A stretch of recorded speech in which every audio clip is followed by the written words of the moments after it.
పార్లమెంట్లో ఆర్థిక మంత్రి నిర్మలా సీతారామన్ ప్రవేశపెట్టిన కేంద్ర బడ్జెట్లో తెలంగాణకు మొండి చేయి చూపారని ఎమ్మెల్సీ కవిత మండిపడ్డారు.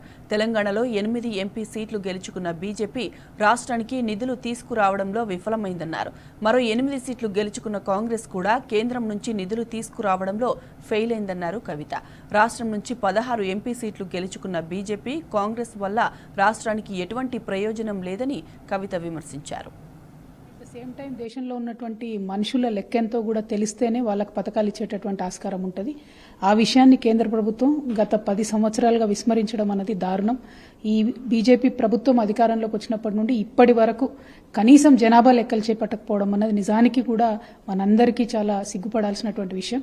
మధ్యలో కరోనా లాంటి మహమ్మారిలు వచ్చిన తర్వాత కూడా జనాభా లెక్కలు చేయకపోవడం, దానికి అనుగుణంగా అనేక కార్యక్రమాలను ఎట్లా డిజైన్ చేసుకోవాలో వాటి మీద ప్రభుత్వం ఆలోచించకపోవడం నిజంగా దారుణం.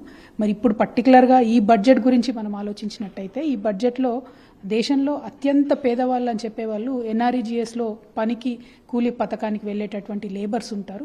మరి వారికి కొంత ఎక్కువ డబ్బు పెట్టాల్సి ఉండే, వారికి సేమ్ అమౌంట్ ఆఫ్ మనీ గత 4 సంవత్సరాలుగా సేమ్ బడ్జెట్ పెడతా ఉన్నారు. వాళ్ళకి కొంచెం కూడా ఇంక్రిమెంట్ లేకుండా, అంటే అత్యంత పేదవారి పట్ల ఈ ప్రభుత్వానికి చిత్తశుద్ధి లేదన్నటువంటి విషయం తెలుస్తుంది. అట్లానే పేదవాళ్ళు చాలా మంది రైల్స్ వాడతారు, ట్రైన్స్ వాడతారు. ఆ ట్రైన్స్కి సంబంధించి ఎక్కడ కూడా స్పెసిఫిక్గా ఇంప్రూవ్మెంట్స్ కానీ మెన్షన్ కానీ చేయకపోవడం పేద ప్రజల పట్ల భారతీయ జనతా పార్టీ గవర్నమెంట్కి సింపతి లేదు, ఒక ఆలోచన లేదనేటటువంటి విషయం తెలుస్తూ ఉంది.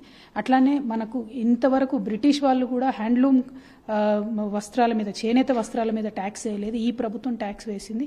దేశవ్యాప్తంగా ఉద్యమాలు జరిగినాయి చేనేత మీద వేసినటువంటి ట్యాక్స్ రిమూవ్ చేయాలని, దాన్ని రిమూవ్ చేయకపోవడం కూడా చాలా దారుణం. ఇక రైతులకు సంబంధించి అయితే ఎక్కడ ఊసే లేదు, రైతులకు సంబంధించి కనీస మద్దతు ధరకు సంబంధించి ఎక్కడ ఊసే లేదు.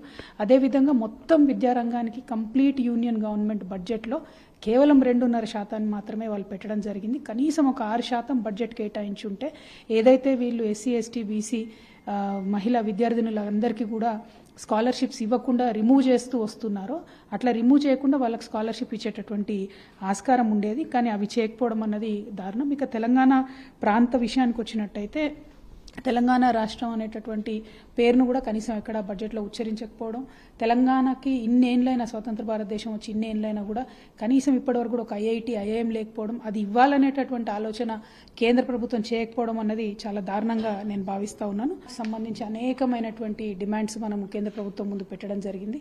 కానీ తెలంగాణకు సంబంధించిన ఒక్క అంశం కూడా బడ్జెట్లో ఇవ్వకపోవడం నిజంగా దారుణం. ఐఐటి కానీ ఐఐఎం కానీ ప్రాజెక్టులకు జాతీయ హోదాలు కానీ, మనం అడిగినటువంటి సమ్మక్క సారక్క లాంటి పండగలకు జాతీయ హోదాలు కానీ ఏవి కానీ ఇవ్వకపోవడం అన్నది నిజంగా తెలంగాణ పట్ల కన్సర్న్ రేగపోవడం అనేటటువంటి విషయం తెలుస్తూ ఉంది. ఎట్ ద సేమ్ టైం దాదాపుగా 1,50,000 కోట్ల రూపాయలను ఇంట్రెస్ట్ ఫ్రీ లోన్స్ స్టేట్స్కి ఇస్తామని చెప్తుంది. మరి మన తెలంగాణ రాష్ట్ర ముఖ్యమంత్రి గారు బడే బాయ్ చోటా బాయ్ అని చెప్పి తిరుగుతూ ఉంటారు. కాబట్టి కనీసం ఆ ఇంట్రెస్ట్ ఫ్రీ లోన్ అన్న మన రాష్ట్రానికి తెచ్చే ప్రయత్నం గౌరవ ముఖ్యమంత్రి గారు చేస్తారని చెప్పి నేను భావిస్తూ ఉన్నాను. 8 మంది ఎంపీలు భారతీయ జనతా పార్టీ, 8 మంది ఎంపీలు కాంగ్రెస్ పార్టీ నుండి పార్లమెంట్లో ఉండి 0 డబ్బులు మనకు రావడం అన్నది నిజంగా కూడా దారుణం. ఈ విషయాన్ని ప్రజలందరూ కూడా ఆలోచించాలని కోరుతా ఉన్నాను. ఇంకా జాతీయ స్థాయికి సంబంధించినటువంటి విషయం మీరు చూసినట్టయితే ఉన్నటువంటి ఆస్తుల్ని అమ్మి, అంటే అసెట్ మానిటైజేషన్ స్కీమ్ కింద 10 లక్షల కోట్ల రూపాయలు సంపాదించేటటువంటి ఒక గోల్ని కేంద్ర ప్రభుత్వం బడ్జెట్లో పెట్టుకుంది.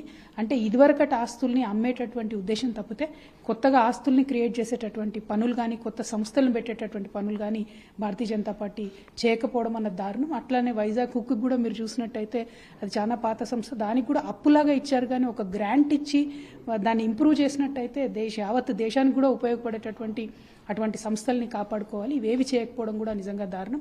ఒక తెలుగింటి ఆడబిడ్డ అయ్యుండి కూడా నిర్మలా సీతారామన్ గారు మన 2 తెలుగు రాష్ట్రాలపైన సీతకన్ను వేయడాన్ని మేము తీవ్రంగా నిరసిస్తా ఉన్నాం. Thank you. జై